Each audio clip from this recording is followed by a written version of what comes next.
Hi, everyone. I am so excited to welcome today Dr. John Lysaker, who has been absolutely instrumental to my education and development as a philosopher. There's no doubt that I would not be where I am today if it weren't for you. We first met 13 years ago in this very building when I was a prospective student at Emory, where you are a professor. And yeah, you've known me since then too. I have, and I mean, it's a thrill to be talking with you, to see all you've accomplished. I love this channel, and so let's get down to it. Okay, thank you. Yeah, so excited to talk today about Dr. Lysaker's new book, which is called Hope, Trust, and Forgiveness, Essays in Finitude. So we're going to be thinking a little bit today about the nature of philosophy, what it means to write philosophy today, and for what kind of audience or what kind of aims we're going for. And then also the nature of hope, and some questions about what it means to live communally in the world. So this book was such a thrilling read. I feel like, as with all of your writings, there's just something so physically engaging about reading your work. And I think that's something you've also theorized quite a bit. And this is an interesting follow-up from your previous book a few years ago on philosophy as form, and really probing how we write philosophy, the nature of the essay, the nature of the aphorism. Those have been big themes in your work.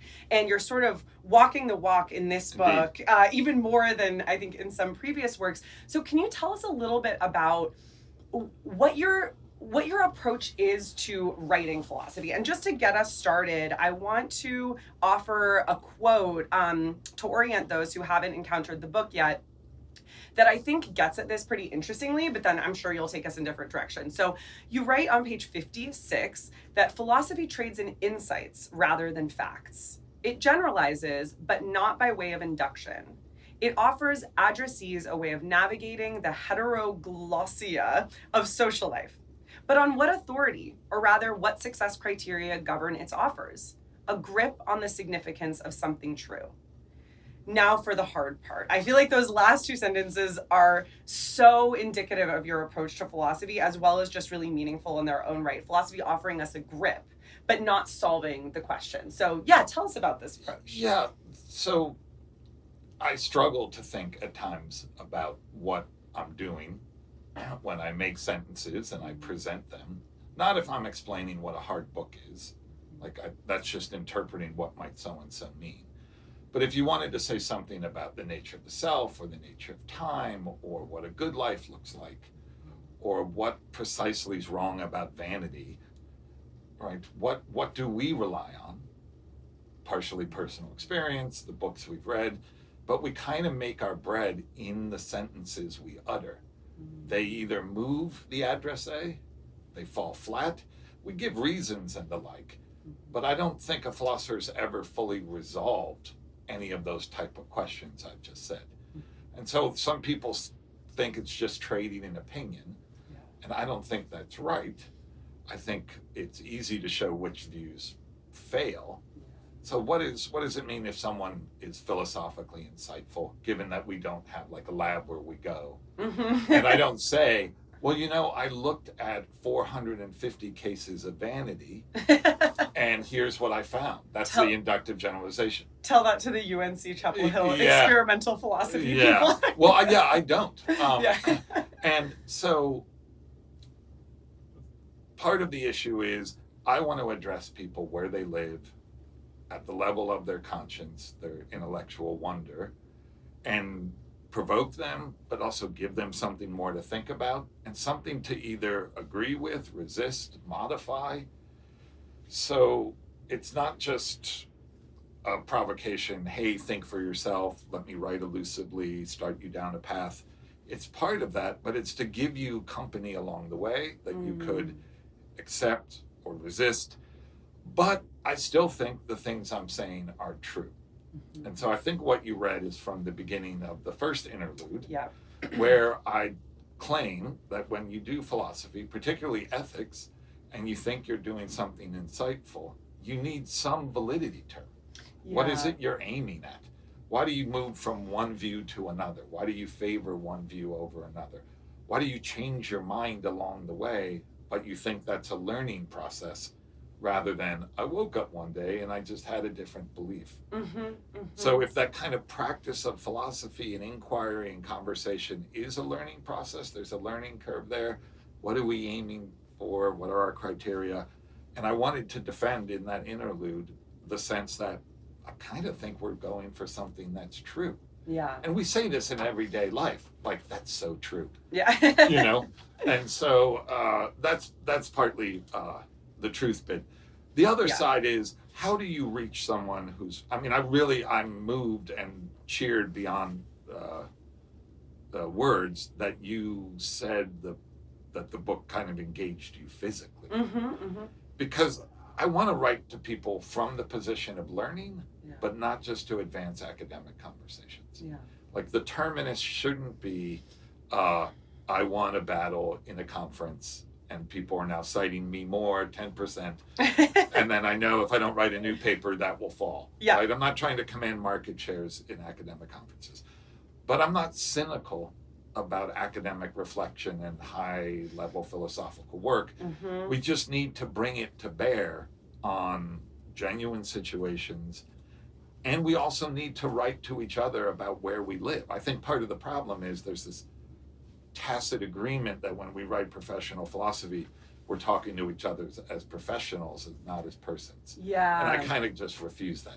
So I've written in this way, somewhat elusively, somewhat pungently, sometimes very brief, always in an under-defended way. It's a vulnerable way of writing. But to try to start someone's thought going, no matter who they are, academic or not, where they think, wow, that's speaking to me where I live. Yeah. That's really the goal. And I just found I needed a kind of writing that could do that. And I've actually started to read from it publicly a little to test. And it's interesting to see how people reply. Because sometimes they're a little surprised. Yeah. How moving, basically. I've had people say I wasn't prepared for how moving that was. Yeah. And I was so shocked by that. Because that's what I was going for, but I never would have told any, like my goal is to be moving. Totally. Yeah. Although I think you kind of get at that a little bit in the book with talking about bearing and modes of philosophizing as a way of bearing. But I think what you're talking about, it really sheds light on another thing related to this question that I wanted to reflect a bit on, which is your engagement with other thinkers in the text. Yeah. You certainly, as with most philosophers today, and I think rightly so, are citational in the sense of drawing on other thinkers' views, although you don't only draw on philosophers, let alone philosophers from a single movement. You also are drawing on poetry. You're sometimes drawing on personal anecdote and on other, areas of life or things that you've read. But I think you're doing that in a way that is helping to move the thought forward, to stick with this metaphor of moving. I also really liked your point that ontology, to involve metaphor in ontology is kind of important and necessary, because that's something that I am always worried about. I'm like, does the concept of structure work? It's just a metaphor. Anyway, that's kind of a sidebar, although feel free to respond to that if you want.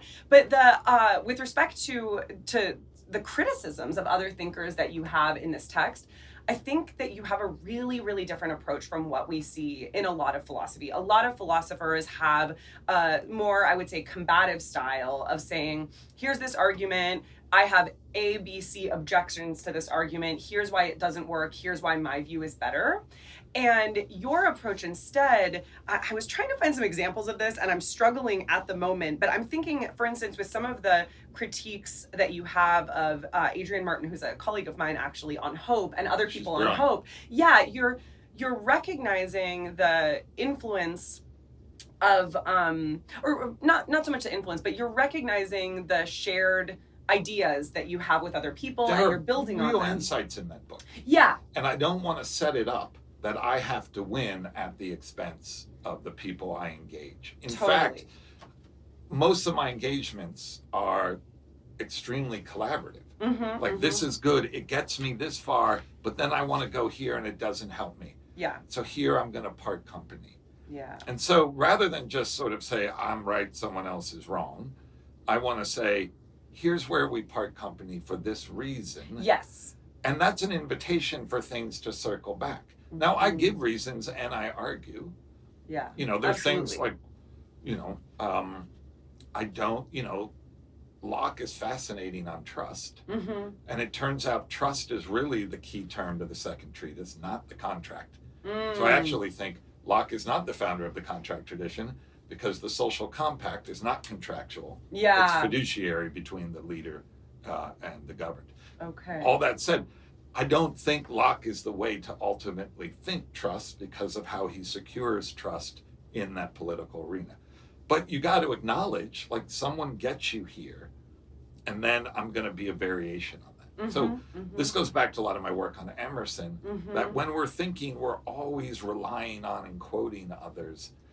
And rather than pretend it's about simply, let's go back to the beginning and here are the winners and the losers, I'm happy to play along and just take advances. Yeah. And this is not a Hegelian way, because Hegel says, well, if you start poorly, then you're going to end up poorly. Yeah. But Hegel's not writing essays in finitude, which is the subtitle of the book. And I'm very much writing with the thought that it's always finite improvisation with what we're able to find already articulated in the world. Yeah. And so Martin is a great example. I spent a lot of time with that book. I taught that book. Mm-hmm, mm-hmm.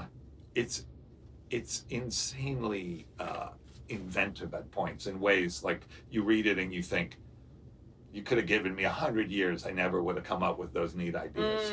But that, I guess I want my book to show my own admiration for what some of my other peers are doing. Mm-hmm, mm-hmm. And it's okay to say, I learned from this, and here's where I go. Yeah.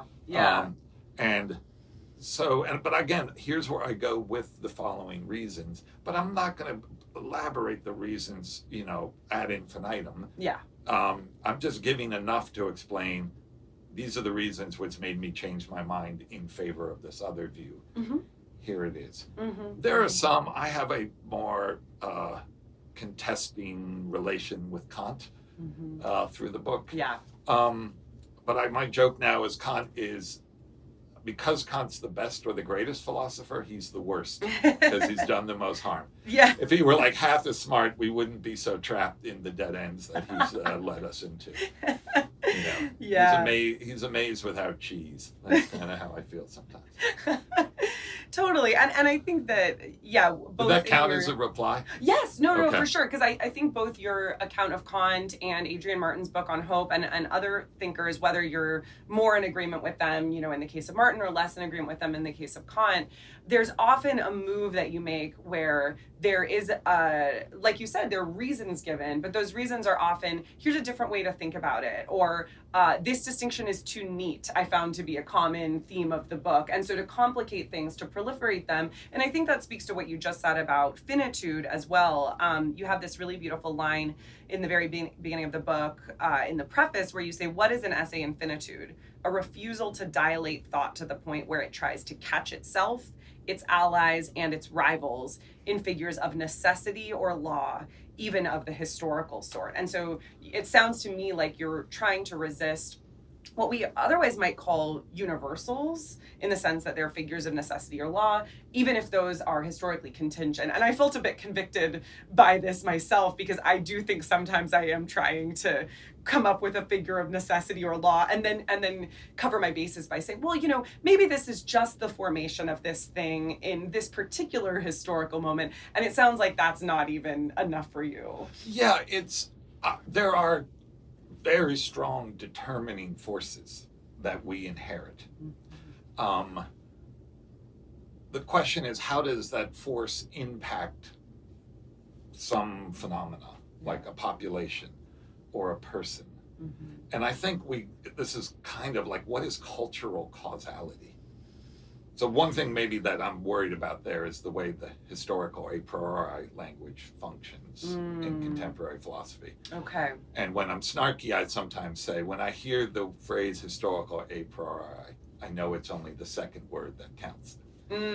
Yes. Because when you get into, and I'm just a sort of late Foucauldian on this, when you get into how social power reproduces itself, it's differentiating, it's being contested. It isn't operating according to the figure of the law. This is the sort of argument in the middle, and it's an argument against Lacanians, I think. Okay. It's in the middle of the first volume of the History of Sexuality. Yeah. And that's just a keystone move for me, And I'm not pretending things have no scripts or aren't significantly determined, and this reminds me of the way we've talked a lot while you were here. Reminds me a lot of Beauvoir, whom I think you've helped me more and more appreciate. Is that I can be fated in a certain way that still leaves room for ongoing interpretation and response. Yeah. And my ongoing interpretation and response isn't necessarily grounded in an unconditioned voluntaristic will. It's partly tied to the resources I can marshal from the other books I've read, from the other people I've known, to interject a counterforce when I feel the unwelcome weight of a gendered conception, a sexualized conception, a racialized conception, the forces of class and socioeconomic status, or overly categorical philosophical distinctions, say between hope and desire, or between theoretical and practical reason, or what counts as giving a reason. I think when you get into that as it's lived, and that's why I think of the book as a book in ethical life with more focus on the word life than what we get out of the German Sittlichkeit, which is really a focus on conventions. So, like, if you get into the living of ethical life, I think the neatness of those distinctions fails. And for me, that's where Annette Byer's work was so important. Not just on trust, but just her kind of refusal to allow the neat distinctions of faculty psychology, reason, affect, and desire to cloud her view of what it means to come to trust someone or to be trustworthy. So you put your finger on one of my strongest aversions, backed by reasons, which is figures of necessity. And that kind of even goes, anytime a figure of necessity is introduced, I hear a kind of totalization of a discourse in the way in which people like Jean-Luc Nancy worried about in the 90s. Because then when someone introduces a figure of necessity, the only thing left for me to do is obey. And I get a little squeamish. The punk in me comes out. I'm like, as a kid who grew up in the wake of the 60s becoming the 70s and just drowning in the self-indulgent nonsense, the punk in me is like, I don't want to hear that. No way. And then have a comeback. Okay, well, let's think then about your conception of hope in this book a little bit, because following what you've just said, perhaps viewers will not be surprised to find out that what you offer in the book is not a clear definition of hope that offers necessary and sufficient conditions that always have to be met. You instead offer a vision of hope that has to do fundamentally with our orientation to the future, but also with our own situatedness and sort of the complexity of what you're calling ethical life. And so tell us a little bit about what you think hope is and why you think it's important in a study of our human existence. So I think hope disposes us toward the future and future possibilities. It does so but if it's their future possibilities, it's because they're indexed somehow in the present. So they're latently operative, and it's a way of saying there's more to do here, and I think I can do some of it, and I'm going to go for it. It's energizing, so it's erotically energizing. It sort of helps us go after whatever it is we want to go after. It focuses us some. It allows us to be more attentive and alert in the situation and recognize steps towards those goals. And I say that in part because I always think of terms on a continuum with a contrary. And so there's hope, and then it's sort of giving way to despair. So part of what I say about hope is also because when we find despair, there's a contracting future. It's just going to be the same old, same old. I can't do anything about it. Totally. I don't even think I can get out of bed, right? That whole contraction of the imaginative agent in despair is matched for me in part by the expansive dilation of the agent in hope. Yeah. And to give up on hope altogether is to sort of rob us of that kind of passionate erotic pursuit of a possibility indexed in the present. Okay. And now we may just say it's barely visible in the present, and that doesn't mean I'm going to get to it today. Mm-hmm. You might look around and you're so focused on possibilities for whatever it is you want to achieve, better access and higher education, that you're also therefore more alert to the forces that undermine it. Yeah. So it doesn't mean you're a naive collaborator with, yeah. with the present. It might allow you to be a more incisive critic because you know I'm against that because it's preventing the pursuit of that. Uh-huh.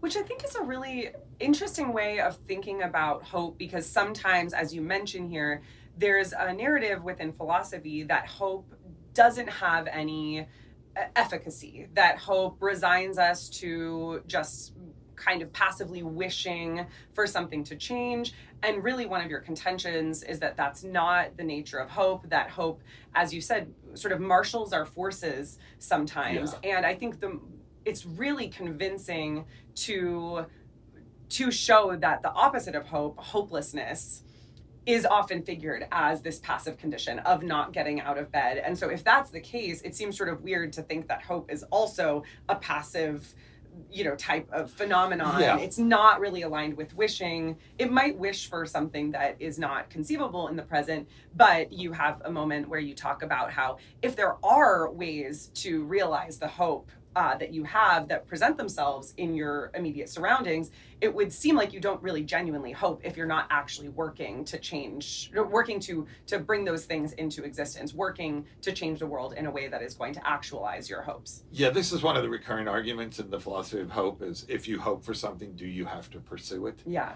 And of course, I mean, it's perfectly meaningful to say, I hope somebody wins an election in a country where I can't even vote, Mm-hmm, mm-hmm. and not do anything to bring that about. So my nuance of that is, if, however, you were given the chance to positively or potentially positively impact, these are calculations, the likelihood of something, and you didn't, we would have reason to doubt the sincerity of that hope. Yeah. For me, I get, though, that hope can, in certain instances, devolve into wishful thinking. Mm-hmm, mm-hmm. And one of my arguments is, I don't want to define hope to prevent that from happening. Yeah. That's just a risk in being a hopeful person. Mm-hmm. And we can mess up everything.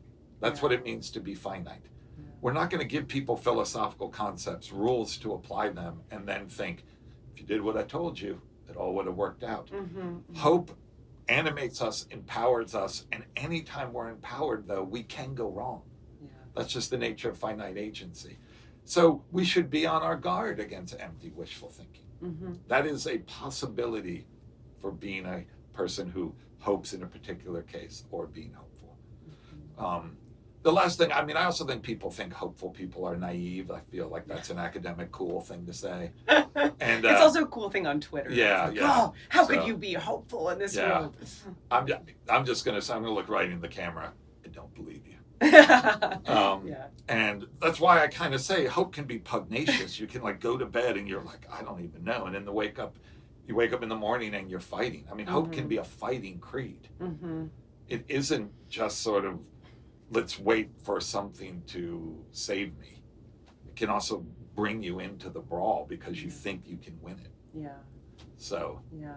I feel like when I showed some of the work earlier, one of the things that when someone said to me, they're like, this is kind of what hope feels like. Mm-hmm. And I thought, that's the kind of phenomenology I'm trying to do, not in a doctrinal school way, but through examples, through phenomenological analysis in a more predictable way, and through relating to ordinary language to try to give a portrait of, isn't this what hope looks like when it's working at its best? Yeah.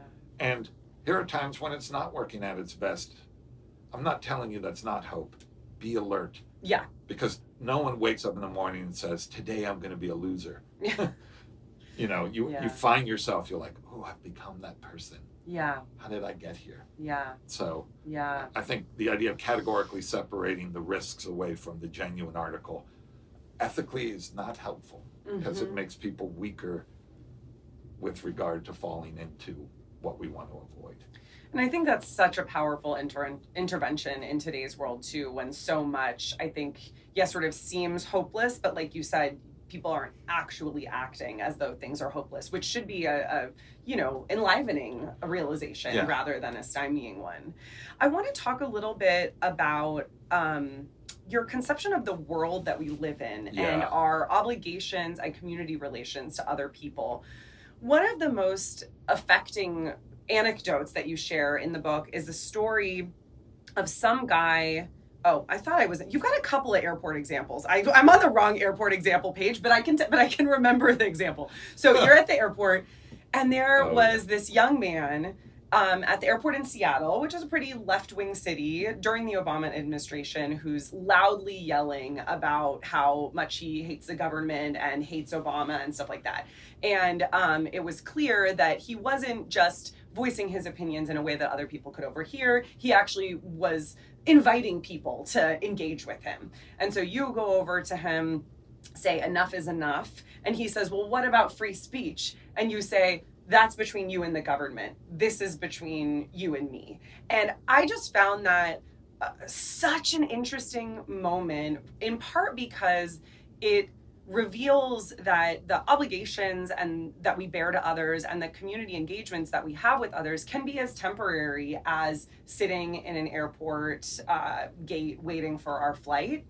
It also emphasizes the real world engagements, the face-to-face engagements that we're having with other people. Presumably the person was talking on the phone to somebody that he knows, but he was actually in the physical space of you and a bunch of other strangers. And I think this leads me to, I think there's more to say about that as well, but just those are a couple of things that came to mind. And I think this leads me to reflect on how you're using the concept of world in the book too, because you defend the idea that there is one world. And I think this is a debate that sometimes you hear among people in philosophy. I was at a SPEP a few years ago, this big philosophy conference, and was privy to an extraordinarily uncomfortable conversation between a scholar of Heidegger who was insisting there is one world and a scholar of Jean-Luc Nancy who was insisting that there are more than one world, that there's more than one world. And the reason that the conversation was so extraordinarily uncomfortable is that the two people started talking about how their identities revealed to them that there was or was not one world.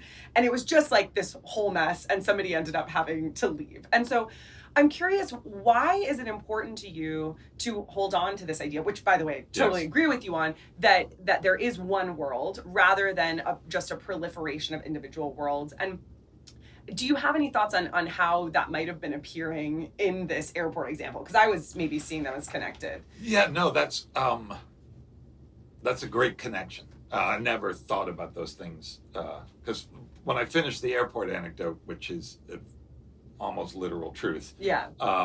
I say I was trying to drag him back to ethical life.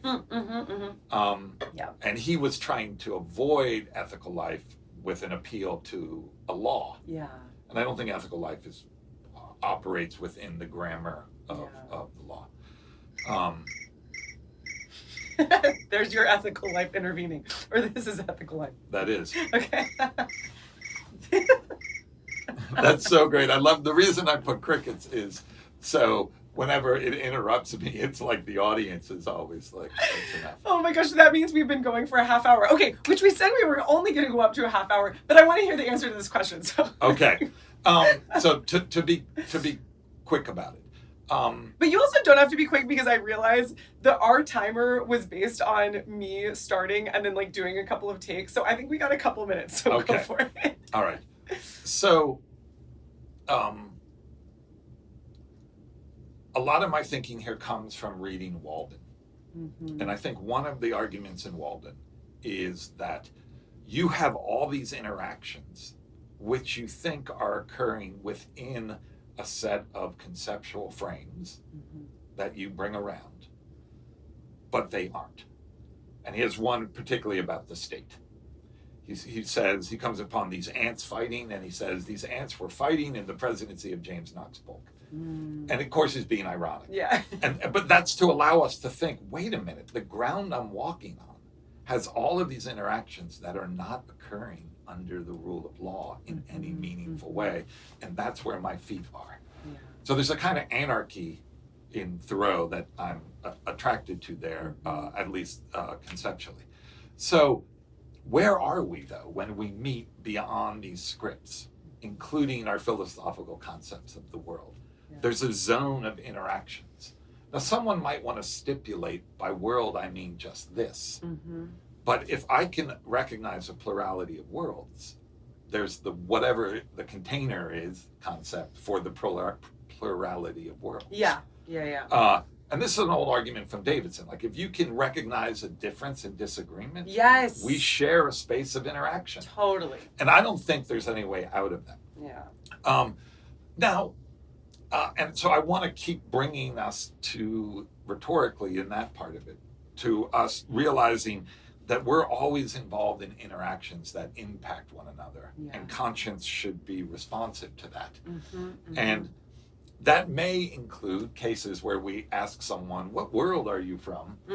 And we mean world in a variety of ways. So it's really that zone of interactions, that any world is porous, that any world will have these interactions, and that we should be thinking about them and how we circulate through them.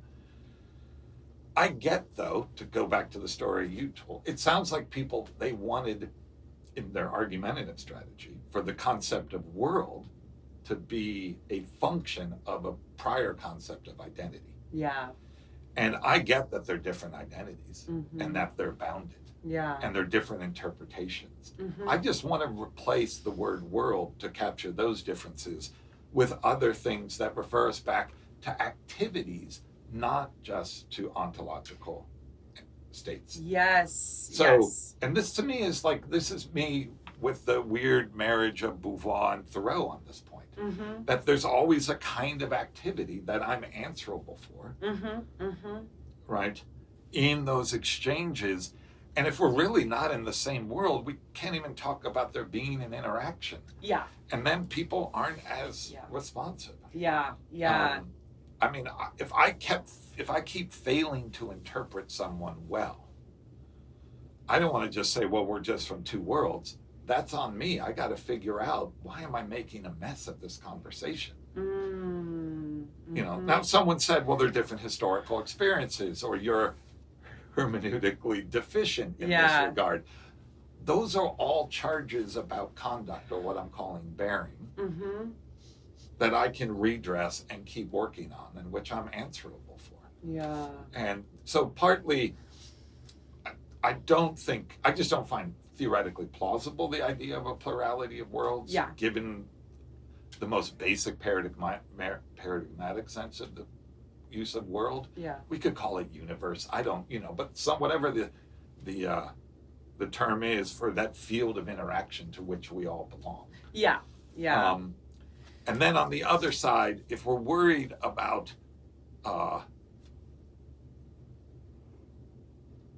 preserving the insights of different hermeneutic orientations, different perspectives on the world, and we're worried about one colonizing the other or not recognizing the other, let's just call those what they are. They're deficiencies at the level of activity and agency. Yeah. And we need to get to work.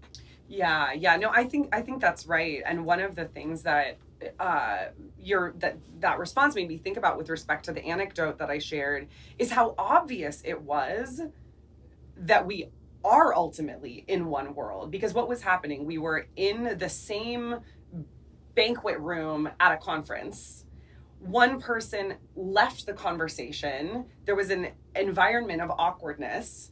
I was witnessing both of these people's different positions. The only way to explain any of that, and the answerability of one to another, the fact that there was even that argument or debate going on, is to appeal to one world. But that one world doesn't have to be a closed totality. And I think that's something that you think about a little bit in the book too. You say that we don't usually use the concept of world to mean this closed totality. We often take for granted that it has some sort of openness to it. And the zone of interaction, if we go to that language, which is just going to be generative of new possibilities. It's a dynamic scene. And then that's a bad sense of the world too. Yeah. Like, like I say, like we admit that Mars is a world, and nothing is a completely sealed totality. I don't think we have any example of that. Period. Yeah. That's an ontological fiction. There are no sealed totalities. Well, thank you. Because if you pointed to it, you shared the world with it. Yeah. Thank Absolutely. you too. Yeah, thank you so much, John. I didn't mean to cut off your last wonderful sentence. No, that's all right. I know in editing you'll cut off more. Yeah. No. We actually, these go up unedited. Oh. So anything you said can and will be shared on held YouTube. Against me. No. But thank you so much. It's been such a great conversation. For our viewers, if you want to read more from John, check out this book. He's also written a number of other excellent books on Emerson, on form, as I mentioned, on self-culture. And we also didn't even touch on your conceptions of forgiveness and also trust. I think there's so much more to be said about. So if you want to check this out, Hope, Trust, and Forgiveness is the book. And we hope you enjoyed the conversation. Thank you.